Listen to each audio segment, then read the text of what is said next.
ପାଞ୍ଚଟି ରାଜ୍ୟରୁ ଆପଣ ଜନାଦେଶ ଦେଖିବେ।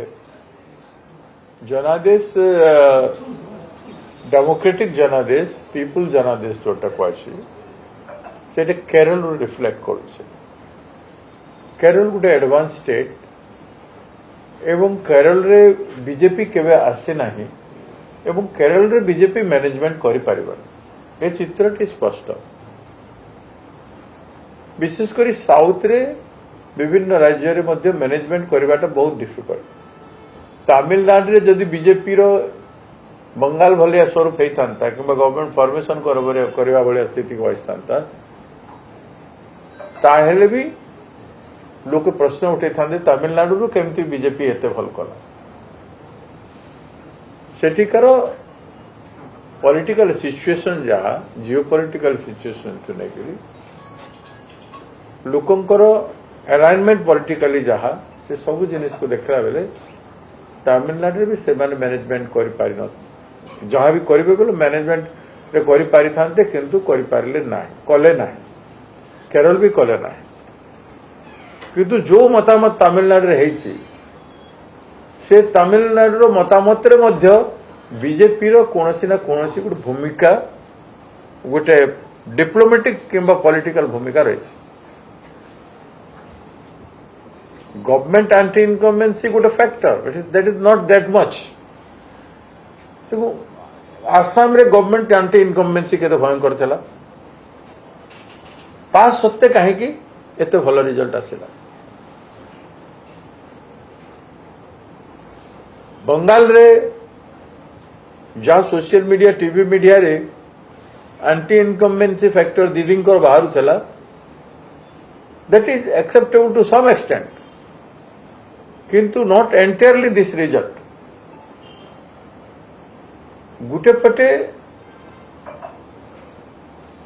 बंगाल आसाम यार रिजल्ट गुड़ा को आप देखिए बेले लोके भारत सरकार बीजेपी रो भारत सरकार एवं बंगाल आसाम रो राज्य सरकार द्वारा कौन बेनिफिट है लोके भारत सरकार जस्टिस देवारे फेल करुछि चाषी को न्याय देवारे महिला एम्पावरमेंट रे बिल पास होगी अच्छी 33% रिजर्वेशन किंतु 3 वर्ष दे नथिला। एथिरे बीजेपी रे इलेक्शन मैनेजमेंट और इलेक्शन कमिशन रो भूमिका बहुत गुरुत्वपूर्ण।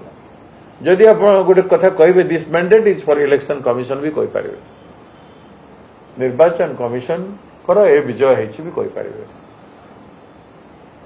कारण बिहार रे आपण देखिले 10-10 हजार टंका इलेक्शन चली लोकंकर अकाउंट रे ट्रांसफर हो clear violation of election tradition and rule. एमाने कोन सब रूल को इग्नोर कर दो। पार्लियामेंट रे अधिवेशन केमती हबो इलेक्शन चली समय दैट टू 50% जनसंख्या महिला जनसंख्या भारत वर्ष अच्छी बंगाल रे अच्छी। बंगाल रो महिला population is more than the male. तो से जगह रे ये बिल टाकू इलेक्शन चली केमती अणागला it is totally election commission's victory.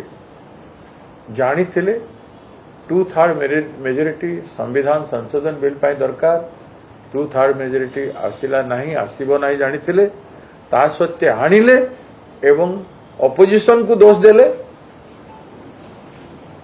जदियो delimitation main agenda थिला डिलिमिटेशन बाबद रे से माने चर्चा ही करना टोटली इग्नोर कर देकरी बीजेपी महिला केंद्रित करी आसाम ये बंगाल इलेक्शन को बहुत जोर रे मैनिपुलेट करिसंती।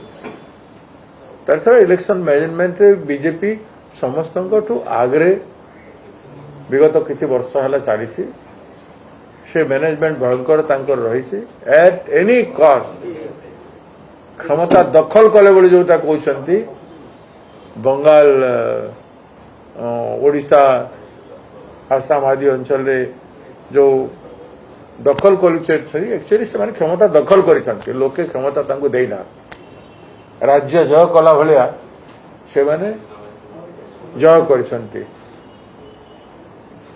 लोकंकर समर्थन रे नुह निजर मैनेजमेंट सर ओडिशा पर कौन इम्पैक्ट पड़िबो कारण पश्चिम बंग ओडिशा पर ये रहितन ओडिशा रे तो बीजेपी सरकार अच्छे और बीजेपी सरकार आंटी इनकम्बेन्सी काउंटेड होछि सेपटे बेंगाल रे बीजेपी सरकार थिला दुई थर थिला एवं तार भी आंटी इनकम्बेन्सी मेजर फैक्टर थिला जदि मैनेजमेंट रे एमाने आकु जाई नांती जदि इलेक्शन कमिशन कर भूमिका नहीं तो बंगाल रे एते संख्या आसाम रे एते संख्या रे इलेक्शन जितले केमति एटा बहुत बड़ प्रश्न गणतंत्र रे सब जिनिस तर्जमा हवा कथा आलोचना हवा कथा